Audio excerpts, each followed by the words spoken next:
ইরানে খতম হামাস প্রধান ইসমাইল হানিয়া এবং তার এক দেহরক্ষী। এক বিবৃতিতে এই খবর নিশ্চিত করেছে প্যালেস্তাইন গোষ্ঠী। তেহরানের নিজের বাসভবনেই নিহত ইসমাইল, তার বাসভবনেই এক হামলায় ইসমাইল এবং তার দেহরক্ষীর মৃত্যু হয়েছে বলে খবর। ইরানে খুন হয়েছে ইসমাইল ও তার দেহরক্ষী, এই খবর নিশ্চিত করেছে এক বিবৃতিতে প্যালেস্তাইন গোষ্ঠী। তেহরানের নিজের বাসভবনে নিহত হয়েছেন তিনি, তার এক বাসভবনে এক হামলায় ইসমাইল এবং তার দেহরক্ষী মৃত্যু হয়েছে বলে সূত্র মারফত খবর।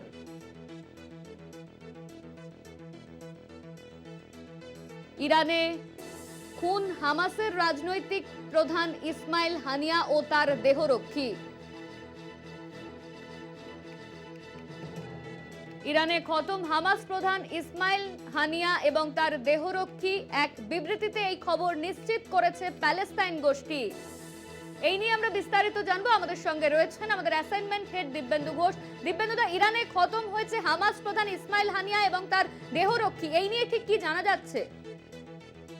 দেখো, এই হামাস প্রধান ইসমাইল হানিয়ে এবং তিনি তেহরানে ছিলেন, কারণ ইরানের নতুন রাষ্ট্রপতি, তার একটি অনুষ্ঠান ছিল, সেই অনুষ্ঠানে তিনি যোগ দিতে গিয়েছিলেন।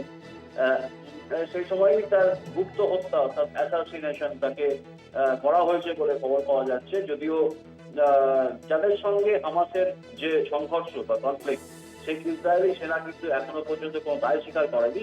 যদিও গাজাতে যে রক্তক্ষয়ী সংঘর্ষ হচ্ছে, সেখানে ইসরায়েল রয়েছে, বহু প্যালেস্তানীয় সেখানে মারা গেছে, হামাস গোষ্ঠী আক্রমণ চালিয়েছে এবং সপ্তাহ আগেই যেটা আমরা দেখেছি যে ইসরায়েলের একটি এলাকাতে রকেট হানা চালায় হামাস এবং সেখানে 12 জন শিশু মৃত্যু হয়। এবং এই যে গাজা যে উত্তপ্ত হয়ে উঠেছে, গাজাতে যে রক্তক্ষয়ী সংঘর্ষ চলছে, সেখানে ইসরায়েল কিন্তু এটা শপথ করেছিল যে হামাস জঙ্গি গোষ্ঠী, তাদের যে প্রধান ইসমাইল হানিয়ে, তাকে কিন্তু তারা খতম করবে। কিন্তু এখনো পর্যন্ত ইসমাইল হানিয়ের যে অ্যাসাসিনেশন বা গুপ্ত হত্যার খবর পাওয়া যাচ্ছে এবং তার সঙ্গে তার দেহরক্ষীকেও খতম করা হয়েছে ইরানে, তেহরানে। সেখানে ইসরায়েলি সেনা বা ইসরায়েলের পক্ষ থেকে এখনো পর্যন্ত কোনো বিবৃতি দেওয়া হয়নি। এই যে ইসমাইল হানিয়ে, তাকে কিন্তু এর আগে 1989 সালে তাকে বন্দী করেছিল ইসরায়েল, তাকে নির্বাসনে পাঠানো হয়েছিল, তারপর তিনি ফিরে আসেন এবং 1997 সালে তিনি এই হামাস গোষ্ঠীতে যোগ দেন। 2017 সালে তিনি হামাসের প্রধান নির্বাচিত হন এবং এই যে হামাস জঙ্গি গোষ্ঠী, তাদের যে আক্রমণ ইসরায়েলের ওপরে, সেই আক্রমণ শুরুর পর থেকে গাজাতে যে রক্তক্ষয়ী সংঘর্ষ হচ্ছে, বহু মানুষের মৃত্যু হয়েছে, কয়েক হাজার মানুষের মৃত্যু হয়েছে, সেই সংঘর্ষ কিন্তু এখনো চলছে এবং এই সংঘর্ষ কমার কোনো লক্ষণ নেই।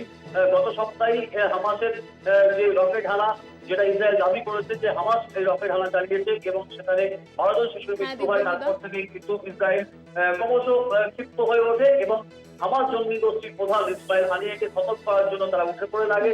যদিও এখনো পর্যন্ত ইসমাইল হানিয়ের যে গুপ্ত হত্যা, তার কিন্তু দায় এখনো ইসরায়েল স্বীকার করে। ধন্যবাদ তোমায়। আমাদের সঙ্গে ছিলেন আমাদের অ্যাসাইনমেন্ট হেড দিব্যেন্দু ঘোষ।